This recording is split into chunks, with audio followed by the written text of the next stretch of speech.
Welcome everyone, I am Dean with Masterpiece of Gold and Silver.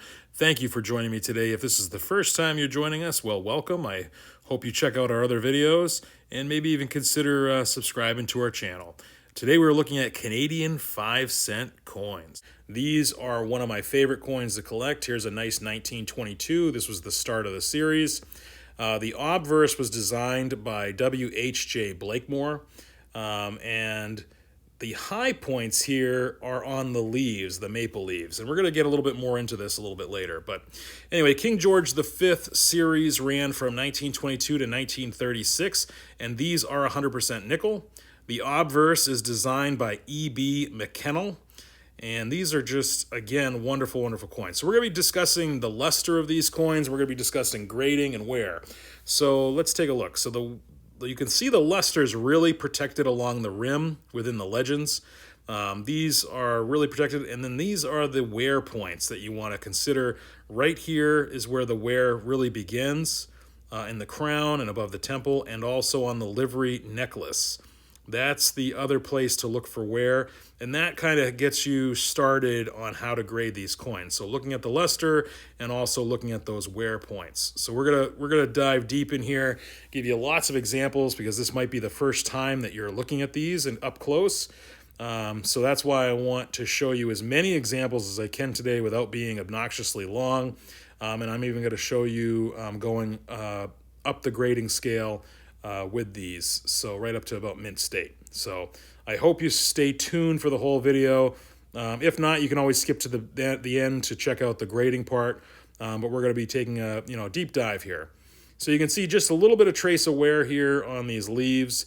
Those are the high points, but you can see the amount of luster that is left, the amount of mint luster that's left on the reverse, because it's protected by all of these, all the legends. Let's look at another example. This is a 1923. You can see the luster right in front of his face, particularly, and behind his head, and then again in all the legends that go around the rim. So you can see that these coins really protect the luster, even though the wear begins. So you can see here on the reverse, all of that beautiful, beautiful luster. That's just let's get a closer look on this. That's just really nice. But if you notice on the maple leaves, especially those high points in the maple leaves, you'll start to see that beginning of the wear. Let's look at the obverse. Again, looking at that crown, you can see that those two little dots or pearls that are above his temple are completely gone. You can see the beard by his temple is also wearing away, and also that livery necklace is also, the jewels in that is also disappeared from all that wear. But yet there is quite a bit of luster left on this nickel, or on this 5-cent piece. I don't know how many of you are familiar with these. I hope many of you are, but you can see how the luster is really protected here on this coin, and the luster especially on the rim. So that's where we're looking for that. But yet, even though the fields are completely devoid of luster, and then you can see here the wear points completely gone, and then especially on the livery necklace. Now, sometimes the crown will look better than the livery necklace, and vice versa. I don't know if that's specifically dealing with strike, but it just seems to be more of just how the coin wears, depending on how it is. Let's look at another one here. Here's another 1923. Again, you can see here on the reverse, all of that luster really protected. Just looks like a beautiful coin. And then when we flip it over here, you're going to see that there's a lot more luster, even in the fields, like especially by his chin. You can see the cartwheel a little bit, but yet there is a lot of missing luster in the field still. But you're going to see a lot more detail, especially on the let's look at the luster first. Yeah, look at the luster in here. A lot more here. That's really protected. You can see that in the light, I hope. Right here, you can see all that luster. Yeah, completely gone from in here, but anyway. Sorry about that, I just hit the camera. Yeah, now let's look at the wear though now. And you can see just a hint of those two dots. The band on either side of the two jewels there is complete. and you can just make out the two little dots, the two jewels there, and you can see that just the high points of the livery necklace is there. So that's important to know. That's a better coin. Here's another 19, or this is a 1924, I should say. This one's really got some decent luster left, but you can see a lot of those high points, especially on the crown, are really just gone. But the luster's still kind of protected in here by the overall devices in this, and of course the legends there along the rim. And you can notice too that there is a high rim on these. The rim is really high, and the rim never really wore like it should. But anyway, or like it could, I guess. But again, these are those points we want to be looking at. Let's see. Let's get a closer look at these again. So I hope that you're getting a sense of what these coins look like. Here's a really worn example, and you might be asking why I would keep this coin, but we'll get there in a second here. But again, you can see that it's just the whole band and the crown is obliterated. The livery necklace as well, and his beard is all very flat, and all of his robes are very flat. And you can see even along the rim, it's also not a lot of luster, or all the luster's gone, I should say. And the reason why I keep this coin is because this is a 1925. They minted only 200,050 of these. So if you have a 1925 Canadian 5-cent coin, these are very valuable. I want you to also look at the leaves here. See those high points? See those flat leaves there? That is from the wear. So now you can see a really well-worn coin, and it's a beautiful coin. Let's get back to another 1924. You can see the luster, a lot of luster back here. You can see how the leaves are not flat because it's not worn. And then looking at the obverse here, you can see that there's a lot more luster. But again, you can see that even in the crown, though, even despite having a lot of luster, there's still wear, and those two dots are gone. But look at the livery necklace is looking very nice. But you can still see that kind of mint luster in the open fields. It's wearing off, but it's still present. Here, that's a little different angle here.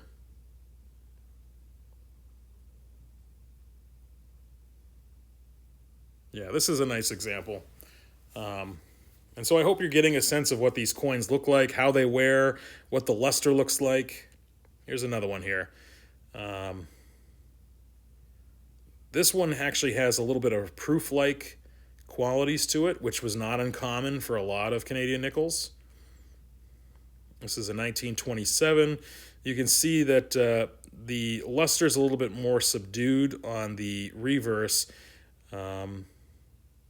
but there seems to be a lot of luster left on the obverse here. Again, those high points on this coin. You can see the band in the crown is good. There's the two jewels or two pearls right above his temple, and the livery necklace is actually pretty good. But so you can see that kind of cartwheel right here in each of the open fields, and that's a sign of really good original luster to these coins. I will say the reverse on that is a little bit subdued. Here's another proof-like example, but you can see that the luster is pretty much gone. I think somebody tried to buff this coin in some way, or not buff it, but at least wipe it to try to make it shinier, which is kind of too bad. Here's another example. This one is a really nice example. You can see that the luster is still there, and this is a 1934. Again, just a nice example. You can see the beautiful luster on the reverse here, and that's really how the luster should be looking on these. Let's get a close-up look here so you can kind of see it as I turn it here in the light. So that's all original mint luster that's just kind of been protected there. And now let's look at the obverse. So you can see that, especially the crown, livery necklace, all detail is there, and you can see that the luster's there. It might not be, strong luster, but it's still there. This is a nice coin, nice 5-cent Canadian 5-cent coin. That's a keeper. Here's one that, it's tough to say. The luster is, I think this is another coin that might have been played with. You can see the luster's completely gone on the reverse. It has kind of a strange tone to it. Here's another beautiful, beautiful example. This is another proof-like, but you can see how the luster is on this. See how the luster really is there, but it's definitely a proof-like coin. Yeah, I love this coin. This is one of my favorites to own. I don't know if I'd ever send this off. I don't know if it's really worth it. Maybe if it was a voucher coin, maybe. I don't know. But you can see here the luster, original mint luster here, really beautiful proof-like. You can see all the detail. Look at the livery necklace. You can see all the detail there, even in his crown. Especially here. You can easily, without the loop, you can see how beautiful the bands are, the jewels in his crown. Look at this beard by his temple. See how you can see all the detail, and then look at all of the livery necklace. Look at the detail in it. Just a hint of wear there, perhaps. That could be strike though. I don't know. It's tough to say. This is probably the best example that I own of these. All right, so let's look at grading. So this coin here is good to very good. Being a 1925, that's about an $80 coin right there because it's such a rare coin. So even in that state, somebody would be looking to buy that. But let's look at these. You can just see the difference here, how flat that coin is to this coin. So let's look. And now you can just start to see. Remember again, looking at the crown by his temple, the beard by his temple, and the livery necklace. So this is fine. These are both in fine condition. One of the nuances of the fine condition is right here. See how those dots are gone in the crown? That's one of the reasons why it's fine. So now here, look at behind his ear, the two jewels. See how easy it is to see them here, right above his ear? This is the one on the left's fine, and then this one's very fine. So I don't know if I'm showing that good enough here, but when you can see the 6 jewels, meaning the 2 right above his eyes, the 2 behind his ears, and then the 2 behind his back of his head, right there, and you can see the wear. But if you get those 6 jewels with the amount of luster that we're seeing here, that's fine condition. Or sorry, very fine condition. Now here we go. This is extremely fine because look at the amount of luster that's left. And you can see, let's just pick it up here. See how the bands are, well, let's look at the livery, yeah. And then look at the bands. See how the bands are more complete? When I say that, I mean in the crown. The band that sits around his head. So you can see how they're more complete. Yes, those 2 dots above his temple are gone, but the bands are more complete. So that's why this one's extremely fine. Let's look at another example here. Here's another one. This is probably a better extremely fine, higher extremely fine. And then here we go. Now, what do you think this is? And we'll look at this one here. So the one on the left is extremely fine, and the one on the right is about uncirculated. And we can see that because the fields, especially in the middle, you can still see all that luster, and then you can see the two pearls there. You can also see the livery necklace has a lot of detail left, but there is wear on them. So it's just enough. Let's get a closer look. You can see that those dots are just starting to disappear there above his temple. So that's what's making that more on the about uncirculated category. Here's another one. This one I think would grade about uncirculated. I don't think this would be mint state.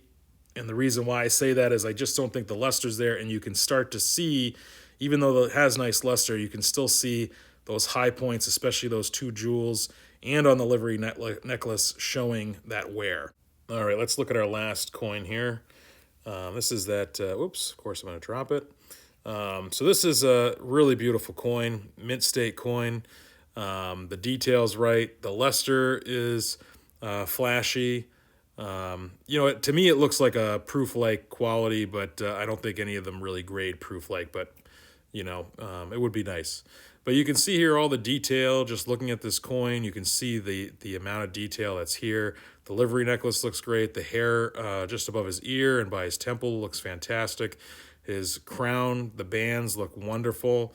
This is just really what you want to see on one of these King George V 5-cent coins, because this is the detail. Again, the luster is very flashy, and I think this is a nice choice coin. Just really beautiful. So I hope, I know this video was long, but I hope this has been helpful to you all, especially if you, whoops, of course I'm hitting the camera again. So I hope you're more confident when you look at these now on the grading. And remember, if you find one of these 1925s, hold on to it. They are worth it. Until we meet again, stay safe and enjoy.